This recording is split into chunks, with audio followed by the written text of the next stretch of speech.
Have you heard the good news? Africa is not only freeing itself when it comes to ownership of its own gold, cobalt, coltan, but it's freeing itself when it comes to land and when it comes to the internet. You say, what do you mean freeing itself when it comes to the internet? Africa has been dependent upon Europe, Canada, and America, other places for their internet, being the reason why the internet has been so slow, so inconsistent and unreliable. I don't know if you've ever called somebody in Africa, but the call will be dropping. Let me call them right back. Sometimes it's staticky. Sometimes you can't even get through. And sometimes it's just extremely slow. But now, if a person sends a text message in Africa to a person in another place in Africa, it's not going to come all the way to Europe or America first and check in through our systems, our servers, or our database, and then go back to Africa through the person you were texting. That's what it used to be. But now, Africa has installed its own fiber optics underground. You got kilometers and kilometers of fiber optics that will cause the speed of Africa's internet to be just as fast, just as reliable and consistent as these other places. They don't need Europe anymore. They don't need America or Canada. Africa has its own internet capability.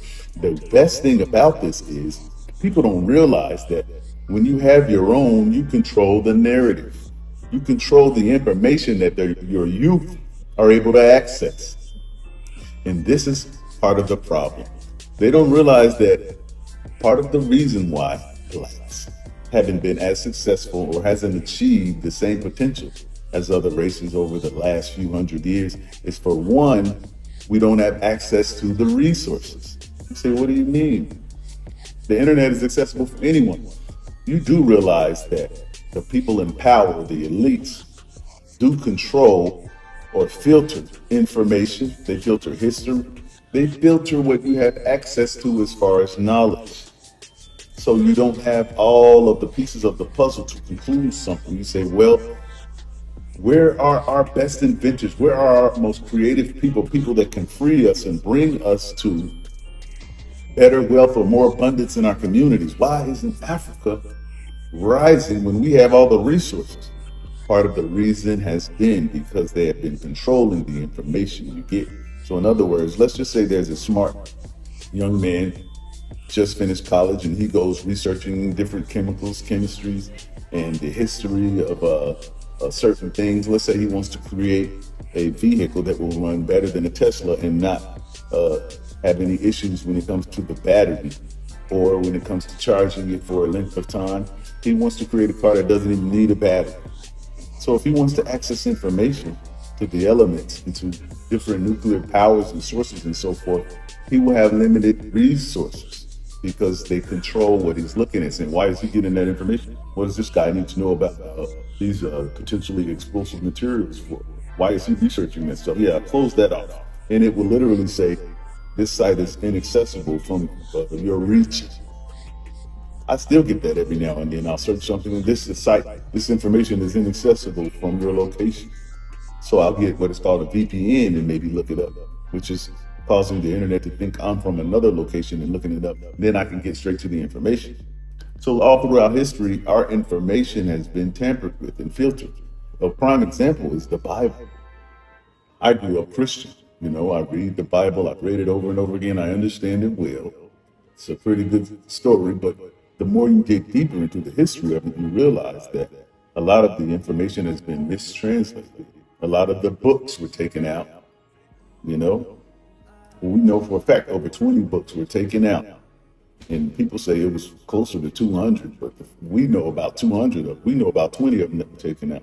Say, how are we getting the full picture if all of these books were taken out? And why don't they let us see the full picture so that we can decide for ourselves what to think or believe? They don't want you to. They want to give you the perspective so that you can come to the same conclusion or the conclusion that they wish you were to come to. They don't want you to conclude things in the proper perspective. Why? Because it increases your potential and makes the overall classification of people amongst society, amongst nationalities, a little more complicated. In other words, they want to stay on top. They want to keep their foot on your neck and make it hard for you. You do the most labor You do the most digging. Africa, they're digging and digging and digging for gold, getting 35, 40 cents a day, these young kids. Digging, digging, digging on their own land, their own territory. Yet when they get up, find all of this gold, oh, we found $200,000 worth of gold today. Okay, you get $2 out of it, you all split it, and you're supposed to go home happy with that? No, it's not supposed to be like that.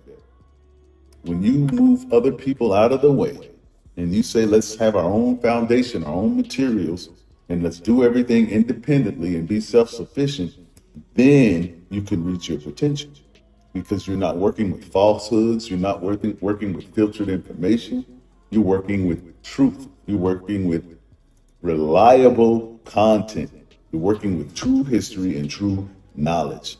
And Africa has its chance right now to bypass these different platforms, which is the problem.